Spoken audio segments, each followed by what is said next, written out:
Bem, nós vamos conversar agora sobre gestão da sala de aula com o professor Celso Vasconcelos. Esse é um dos temas de um trabalho lançado recentemente pelas edições SM, que está disponível gratuitamente no site da editora. Daqui a pouco a gente dá o site. E é uma sua especialidade, né, professor? Você trabalha com isso faz tempo, né? Com gestão da sala de aula. Isso. Então dá umas dicas para a gente aqui, para o nosso telespectador, o que é...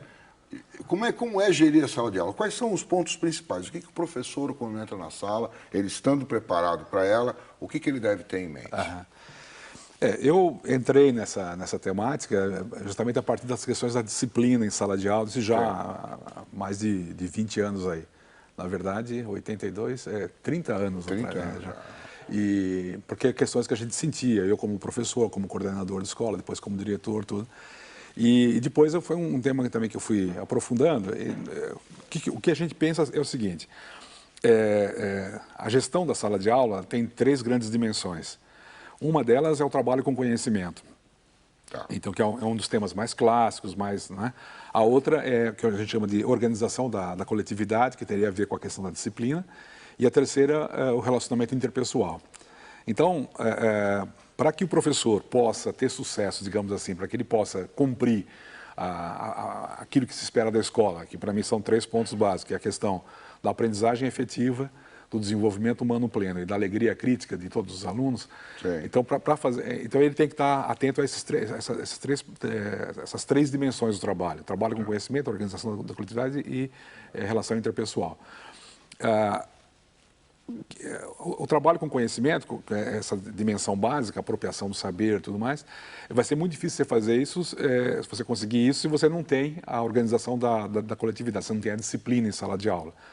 Então, muitas vezes, há professores ainda que pensam que a disciplina é uma questão... Ele chega na sala de aula, ele quer dar o recado dele e entende que a disciplina é problema do aluno, já deveria... Isso é uma doce ilusão, a gente sabe que é uma construção que a gente tem que fazer. E o terceiro aspecto é esse da relação interpessoal, porque, de um modo geral, o professor tem que ter um conhecimento da turma. Acho que há um certo mito de que o professor tem que conhecer profundamente cada aluno. Eu não concordo com isso. Profundamente, não necessariamente. Pois né? Nem dá, talvez. Nem dá e nem sei se é bom. Não dá porque, muitas vezes, sobretudo na segunda fase do fundamental, você tem muitos alunos. E também não sei se é bom, porque quando você começa a conhecer mais profundamente, você vai ter contato com os dramas pessoais, que são coisas assim muito fortes. E aí talvez arrefeça o teu trabalho em relação a tua pedida com relação ao aluno. Quando você fica muito íntimo também, você cria talvez uma coisa que não seja boa, não é? É isso? Não, eu acho que não. Se você tem clareza daquilo que você quer, né? Então, quando você vai conhecendo melhor, e você porque justamente o que eu defendo é o seguinte: então você tem que ter um conhecimento geral da turma, né? O que eles gostam, o que eles pensam, o que eles querem ser, os valores como básicos, eles se relacionam entre como eles, se relacionam, que ambientes eles frequentam, que sites eles costumam visitar, uma visão geral assim. E aí, quando surge algum problema na aprendizagem ou na disciplina, aí você vai aprofundar. Então, você tem que ter essa capacidade de olho no olho e aí sim estabelecer esse relacionamento interpessoal mais profundamente. Entendi. E aí, nesse caso, por exemplo, se você acaba se deparando com uma situação mais delicada, como você tem clareza do seu projeto, você usa isso a favor do menino, né? Infelizmente, a gente sabe que muitos colegas, é até bom que não saibam, porque se ele fica sabendo, por exemplo, que o pai está preso e a mãe está desempregada, qualquer probleminha na aprendizagem, está vendo, com o pai preso, né? Então, se há um professor que tem clareza do projeto, você sabe que ele está lá na escola para promover, de fato, a aprendizagem, ele usa essa informação a favor do aluno. E não contra. Não contra. Então, mas isso que você está falando é um negócio importante. A gente discutiu já isso aqui outras vezes. Quer dizer, tem muito professor que acha que, o aluno de periferia, o aluno cuja família não tem um conhecimento apropriado, que ele não tem livro em casa, que a família não lê jornal, esse cara não vai subir na vida. Isso é um ponto de vista de partida errado. Totalmente errado. Isso é você negar a escola, seja ela de mantenedora pública ou privada, é um instrumento da res pública, da coisa pública.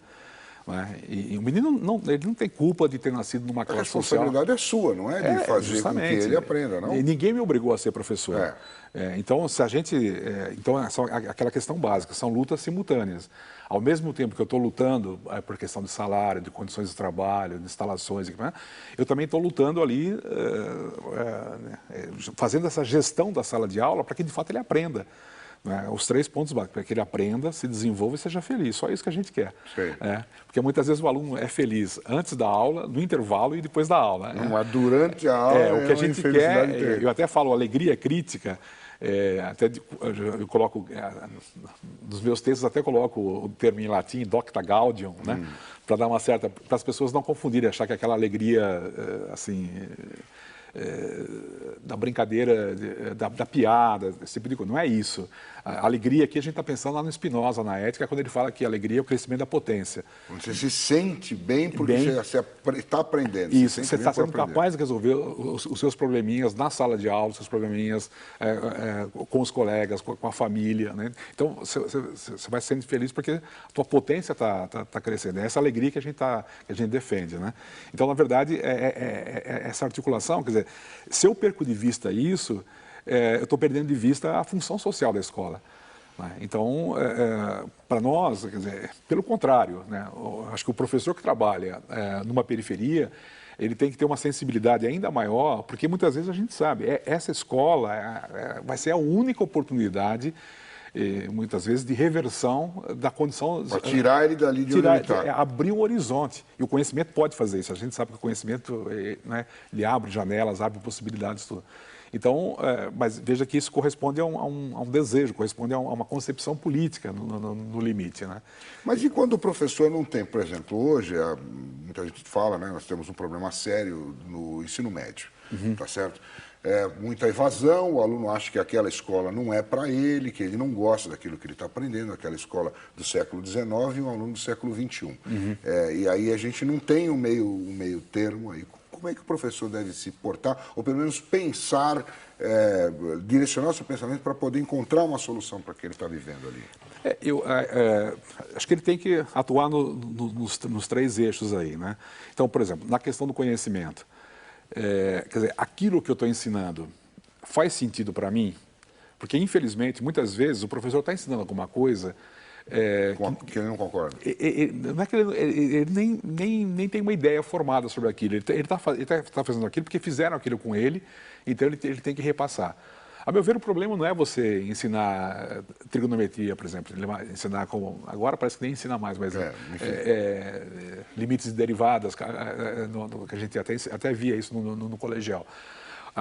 Se limites e derivadas, né, um conteúdo da matemática, se isso faz muito sentido para mim, eu sou capaz de trabalhar com eles. Né? Olha, perceba que como o cálculo infinitesimal é alguma coisa que vai te dar uma sensibilidade. Se você não tem um cálculo infinitesimal, você trabalha só com digital 0 ou 1. Só que entre o 0 e o 1 tem um mundo. É uma coisa maravilhosa isso. Agora, de modo geral, não é assim que o professor trabalha. Bom, chegou a hora de dar limites e derivados, chegou a hora ele vai jogar aquele conteúdo, mas, digamos assim, aquele conteúdo ele não está apaixonado, ele não vê... Então, acho que um elemento fundamental é o professor resgatar o significado. Eu costumo dizer, é um termo um pouco pesado, mas ele não prostituir a sua palavra. Se ele está ensinando uma coisa que nem ele mesmo acredita, que moral ele tem de cobrar a atenção do aluno, a motivação do aluno. Né? Então, esse para mim é um ponto assim... E se não dá para fazer isso de uma vez, a ideia de processo é muito importante. Bom, nesse semestre, nesse trimestre, nesse bimestre, qual o conteúdo que eu vou pegar e vou aprofundar um pouco mais? A gente fica 30, 35 anos no magistério, então se você vai fazendo isso aos poucos, o ano que vem esse conteúdo já está melhor. Então, essa ideia de processo eu acho que é muito, muito importante. Do ponto de vista da organização da coletividade, acho que aqui tem muita coisa para ser feita. Então, coisas assim básicas, mas que muitas vezes não são levadas... Aquela questão, assim, por exemplo, do contrato didático. No começo do ano, pessoal, né, vamos lá, para nós, o que a gente quer atingir? Para atingir esses objetivos, o que a gente precisa? Então, como é que nós vamos organizar aqui o nosso trabalho? O que pode e o que não pode? Deixar isso muito claro, né, por escrito, tudo mais. Mas uma coisa que ele está fazendo isso porque ele está querendo organizar o trabalho para atingir aquele objetivo. E não porque a coordenação pede. Às vezes o professor faz o contrato didático, porque a coordenação pede. E aí faz, entrega lá, põe na agenda, ou põe no mural. E pronto. Pronto. Então, uma outra coisa, por exemplo, a assembleia de classe, uma coisa tão simples. A gente faz isso na educação infantil. Depois, quando começa o fundamental, parece que regride. Na educação, a gente faz a rodinha, você discute com os meninos, é uma coisa impressionante, aqueles toquinhos de gente argumentando, avaliando o dia, até planejando. Então, no ensino médio, você fazer isso, os meninos adoram. No começo eles estranham um pouco, alguns até acham que você está matando aula e tal, mas porque eles vêm com essa estampagem da escola. Mas é um momento de você... Bom, e aí, o que está acontecendo? Né? E discutir as questões de relacionamento, as questões de aprendizagem. Então, são algumas estratégias, assim, aparentemente simples, né? Mas que vão dando esse elemento. Porque acho que a questão básica aí é essa questão do vínculo. É muito triste quando você vê que professor e aluno parece que estão em mundos diferentes. E a gente perde o contato. E um não quer entrar no mundo do outro, porque acho que essa coisa de não querer, né? Eles estão ali, estão juntos. Estão ali, mas estão justapostos. se evitam, né? Eu acho que, mas a atitude aí tem que ser do professor. Sim, nós somos os coordenadores do processo. Né? Então, o que se espera é que a gente tome iniciativa. Então, eu não estou dizendo que o aluno é santo, é puro, claro, nesse sentido assim, né?